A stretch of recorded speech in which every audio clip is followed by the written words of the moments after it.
सबसे पहले मैं धन्यवाद देना चाहूँगी अंबोली पुलिस को जो जिन्होंने मेरी शिकायत दर्ज की और मुझसे सारे सबूत लिए, सबूतों की पुष्टि की, जांच पड़ताल की। उसके बाद राखी सावंत और उनकी वकील फाल्गुनी ब्रह्मभट्ट के खिलाफ एफआईआर दर्ज की।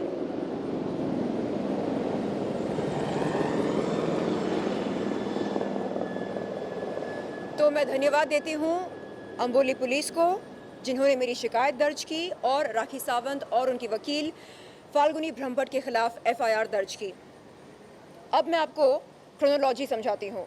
क्रोनोलॉजी यानी 1 by 1 इवेंट्स की जो चेन है वो समझाती हूँ। सबसे पहले मैं कहाँ गई? एग्जैक्टली सही जवाब मैं गई थी जुहू पुलिस चौकी। कब? 3 नवंबर के दिन राखी सावंत के खिलाफ शिकायत दर्ज करने। जुहू पुलिस चौकी ने क्या कहा सॉरी मैडम, हम ये शिकायत नहीं ले सकते। मैंने पूछा क्यों? तो कहा कि घटना स्थल उनके जुरिस्डिक्शन में नहीं आता है। घटना स्थल क्या है? फिटनेस फर्स्ट, ये वो जिम है जिसके बाहर राखी सावंत ने कई इंटरव्यूज़ के दौरान मेरी अश्लील तस्वीरें, वस्त्रहीन अभद्र वीडियोस मीडिया को साझा किए, पब्लिक प्लेटफॉर्म में दर्शाया। इसके अलावा उन्होंने मेरे लिए कई सारी अभद्र, अश्लील, गंदी, घिनौनी टिप्पणियाँ की। तो मैंने कहा ओके सर, नो प्रॉब्लम, मुझे क्या करना चाहिए बताइए। उन्होंने कहा आप ओशीवारा पुलिस चौकी जाइए। मैं वहाँ गई। ये देखिए ओशीवारा पुलिस चौकी, शिकायत लेकर मैं वहाँ गई 7 नवंबर के दिन राखी सावंत के खिलाफ शिकायत दर्ज करने। ओशीवारा पुलिस चौकी ने क्या कहा सॉरी, हम आपकी शिकायत नहीं ले सकते। मैंने पूछा क्यों? कहा घटना स्थल हमारे जुरिस्डिक्शन में नहीं आता है।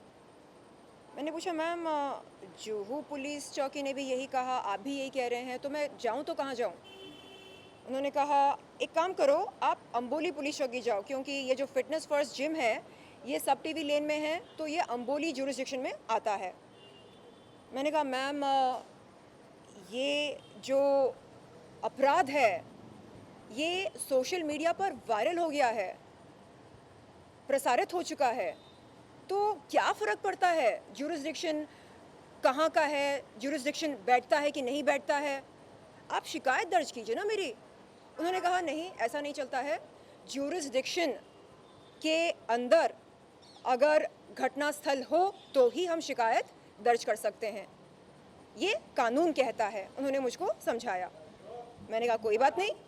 तो उस दिन मैं वहाँ से सीधे गई अंबोली पुलिस चौकी पर। तारीख देख सकते हैं 7 नवंबर। तो वहाँ पर मैंने ये शिकायत दर्ज की। मैंने कहा सर, अब आप तो प्लीज़ मत बोलिए कि यहाँ मेरी शिकायत दर्ज नहीं हो सकती, क्योंकि fitness first gym Amboli jurisdiction में आता है, निश्चित रूप से आता है। प्लीज़ सर, मैं थक चुकी हूँ, दर ठोकरें खाकर मैं थक चुकी हूँ, प्लीज़ मेरी शिकायत दर्ज कीजिए। उन्होंने कहा बेशक आपकी शिकायत दर्ज की जाएगी। उसके बाद मुझको अगले दिन बुलाया, बयान लिया, सबूत मांगे मुझसे। मैंने सारे सबूत सोशल मीडिया में से निकाल कर उनको दिए। उन्होंने उन सबूतों की पुष्टि की। उसके बाद एफआईआर दर्ज किया राखी सावंत और उनके वकील फाल्गुनी ब्रह्मभट्ट के खिलाफ। उसके बाद क्या होता है, कहानी में ट्विस्ट आती है। और वो ट्विस्ट क्या है? 9 नवंबर की रात को अचानक शर्लिन चोपड़ा के खिलाफ एफआईआर दर्ज होती है। कहाँ? ओशीवारा पुलिस चौकी में। मैं परेशान, अरे ये क्या हो गया रातों रात, ये कैसे हो गया? तो मेरी समझ के बाहर है ये। जब मैं गई थी वहां पर, ओशिवरा पुलिस चौकी ने क्या कहा? अगर घटना स्थल ज्यूरिसडिक्शन के बाहर हो तो हम शिकायत दर्ज नहीं कर सकते, ये कहा था ना।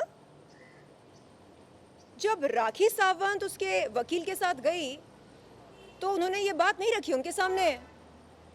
अरे शर्लिन चोपड़ा ने आपके बारे में जो कुछ कहा, कहाँ कहा? जुहू में कहा ना, तो जाइए जुहू पुलिस चौकी। ऐसा नहीं बोला, ओशिवरा पुलिस चौकी ने ऐसा नहीं कहा राखी सावंत से या उनकी वकील से।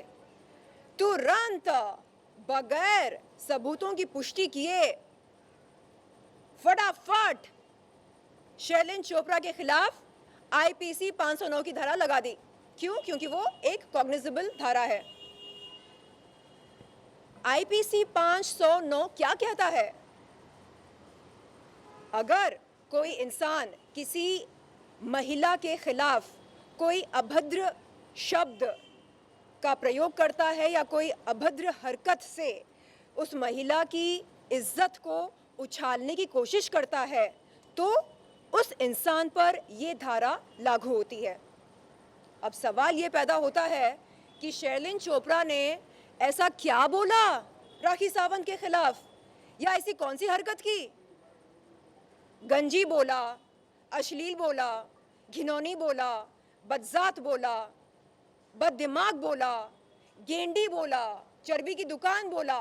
अब आप इन शब्दों पर यदि आईपीसी 509 की धारा लगाना चाह रहे हैं तो देश भर के लोगों को बंद करो जेलों में, क्योंकि आए दिन हम सब आमतौर पर इन शब्दों का प्रयोग करते हैं। अबे ओ गंजी, अबे ओ गेंडी, चल, इस तरह हम बात करते हैं। तो फिर लगाओ, सब पर लगाओ, आईपीसी 509 की धारा सब पर लगाओ। मैं जानना चाहती हूं कि 9 नवंबर की रात को किसका कॉल गया था ओशिवरा पुलिस चौकी पर? किस तरह का दबाव बनाया गया था ओशिवरा पुलिस पर? किस तरह का दबाव बनाया गया था? किसका कॉल गया था? मैं जानना चाह रही हूं। रातों रात शिकायत दर्ज हो जाती है, एफआईआर दर्ज हो जाती है। क्यों? इतनी घाई क्यों थी और ऐसी क्या मजबूरी थी? बताइए। क्या मुंबई पुलिस को इस तरह की शरारत करने की इजाजत है? मैं अनुरोध करती हूं हमारे उप मुख्यमंत्री देवेंद्र फडणवीस जी से कि तत्काल एक कमेटी बिठाई जाए और वो पता लगाए कि असल में क्या हुआ।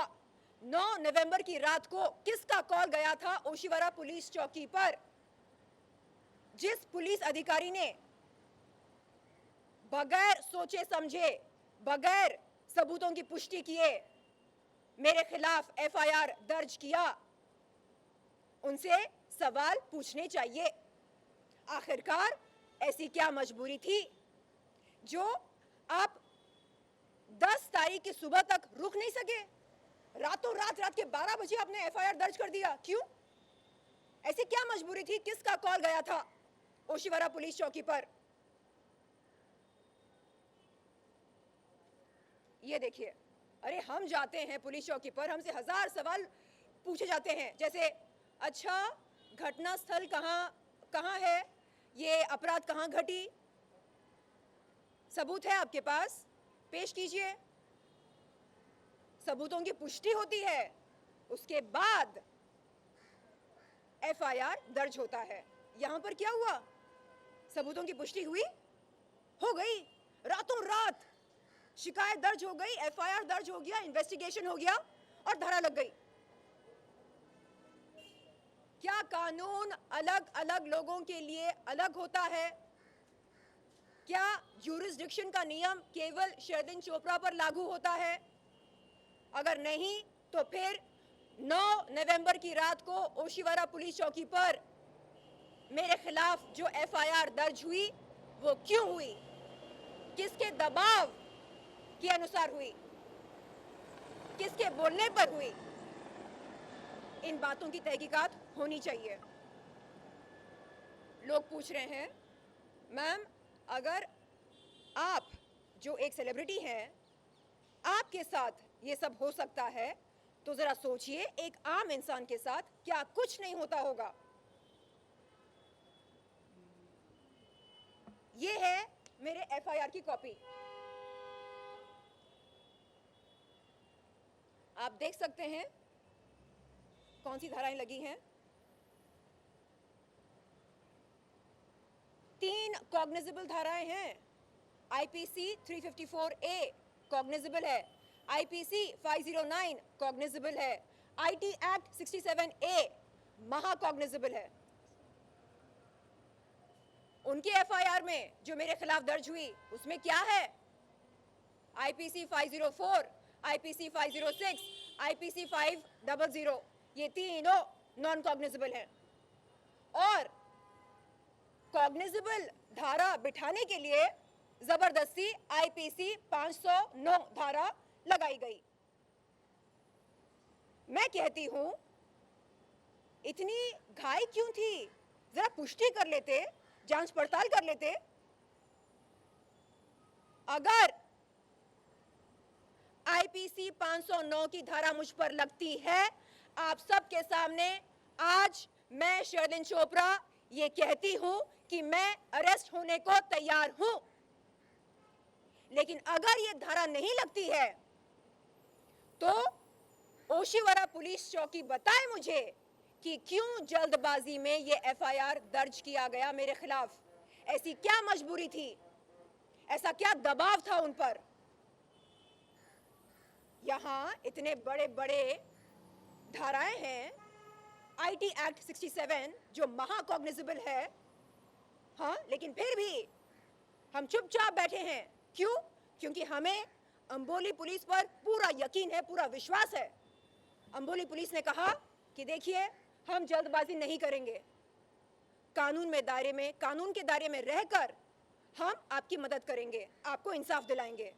लेकिन आप बोलोगे जल्दी जल्दी अरेस्ट करो, जल्दी जल्दी करो, ऐसे नहीं चलता है। एक प्रक्रिया होती है, उसका पालन करना पड़ता है। एक और बात मैं आप सबको बता दूं, अंबोली पुलिस ने ये पता लगाया अलीबाग पुलिस को कॉल करके कि क्या शर्लिन चोपड़ा, जैसे राखी सावंत कहती है मीडिया के सामने आकर, कभी किसी वैश्य व्यवसाय में रंगे हाथ पकड़ी गई, हाँ या ना? अलीबाग पुलिस ने इसका जवाब ना में दिया।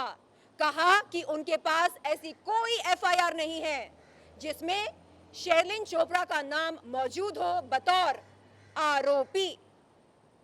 इस बात से यह स्पष्ट होता है कि राखी सावंत दुनिया की नंबर 1 झूठी है। मीडिया के सामने आकर महिलाओं पर लांछन लगाती है। अरे ये तो वैश्या है, अरे ये तो वो है, अरे ये तो पकड़ी गई रंगे हाथ। अरे ओ पगली, जा। अलीबाग पुलिस खुद कह रही है कि उनके पास ऐसा कोई एफआईआर नहीं है जिसमें शर्लिन चोपड़ा का नाम मौजूद हो बतौर आरोपी। अब अगर ऐसी लड़की को मैं गंदी कहूं तो क्या मुझ पर आईपीसी 509 की धारा लगनी चाहिए? कमाल है, मजाक बनाकर रख दिया कानून को। अरे मीडिया को बुला बुला के मेरे वस्त्रहीन फोटोज वीडियोस दिखा रही है। हाँ, शर्म आनी चाहिए एक महिला को सरेआम जलील करते हुए। ये देखो ये देखो ये देखो ये देखो शर्लिन चोपड़ा की असलियत। मेरी असलियत क्या है ये दुनिया जानती है, तेरी असलियत क्या है ये दुनिया जान रही है, जानती है और जान रही है। एक अपॉर्चुनिस्ट है ये। जब जब कोई महिला यौन शोषण के खिलाफ आवाज उठाती है, उसकी लड़ाई में जबरदस्ती आ जाती है बीच में। क्यों? पब्लिसिटी बटोरने के लिए। अरे जाकर अपनी लड़ाई लड़ना। अंबोली पुलिस जो एक्शन ले रही है उसके बारे में क्या कहना चाहेंगे? जी, अंबोली पुलिस ने मुझको ये आश्वासन दिया कि बहुत जल्द मुझको न्याय मिलेगा, इंसाफ मिलेगा। उन्होंने कहा कि राखी सावंत और उनकी वकील फाल्गुनी ब्रह्मभट्ट को समन्स नोटिस इशू कर दी गई है। मैम जो एफआईआर राखी जी ने दर्ज कराई है उसके खिलाफ आपने कोई लीगल एक्शन लिया है ओशीवारा पुलिस स्टेशन पर? जो एफआईआर राखी सावंत और उनकी वकील फाल्गुनी ब्रह्मभट्ट ने 9 नवंबर की रात को ओशीवारा पुलिस चौकी पर दर्ज कराई वो एकदम बेबुनियाद है, गलत है, झूठा है। और इसलिए मैं उप मुख्यमंत्री देवेंद्र फडणवीस सर से ये गुजारिश करती हूं कि जल्द से जल्द एक कमेटी बैठाई जाए जो ये पता लगाए कि कैसे वो एफआईआर दर्ज हुआ, रातों रात किसका कॉल गया था ओशीवारा पुलिस चौकी पर, क्या दबाव था ओशीवारा पुलिस पर, क्या मजबूरी थी उनकी। जी धन्यवाद।